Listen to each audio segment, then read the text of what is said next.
நம்மளோட சோர்ஸான ஸ்கேடாலேருந்து நம்ம டெஸ்டினேஷன் டேட்டா பேஸுக்கு டேட்டா அனுப்பணும்னா டிஎஸ்என் டேட்டா சோர்ஸ் நேமும் ஓடிபிசி ஓப்பன் டேட்டாபேஸ் கனெக்டிவிட்டியும் நம்ம ஓரளவுக்கு அண்டர்ஸ்டாண்ட் பண்ணணும்.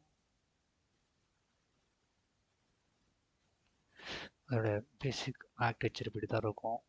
நம்ம ஸ்கேடாலேருந்து எஸ்கியூலுக்கு டேட்டா அனுப்பணும்னா அந்த ஓடிபிசி மூலமாக தான் அனுப்ப முடியும். அதில் டிஎஸ்எனை பற்றியும் நமக்கு தெரிஞ்சிருக்கணும். ஏன்னா அதுதான்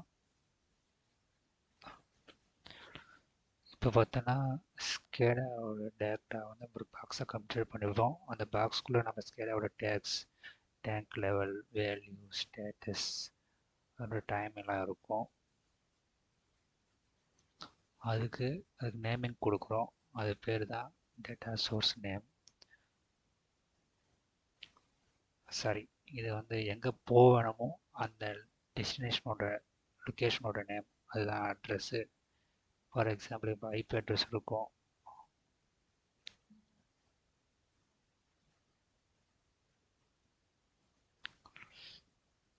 இப்போ ஓப்பன் டேட்டாபேஸ் கனெக்டிவிட்டி ஓடிபிசினா ஒரு கேரியர், அதாவது ஒரு கொரியர் சர்வீஸ் மாதிரி.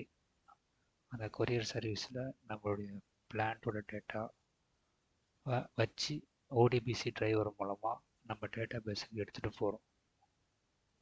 ஓகேங்களா? டேட்டா பேஸ் உள்ளே போயிட்டு குடோனில் அந்த ரேக்குள்ளே அந்த டேட்டாவை வைக்கும். இதுதான் ஆக்சுவல் கான்செப்ட், டேட்டா மூவ் ஆகிற கான்செப்ட். ஃபார் எக்ஸாம்பிள் டிஎஸ்என்னா நம்ம அட்ரஸ் கொடுக்குறோம்.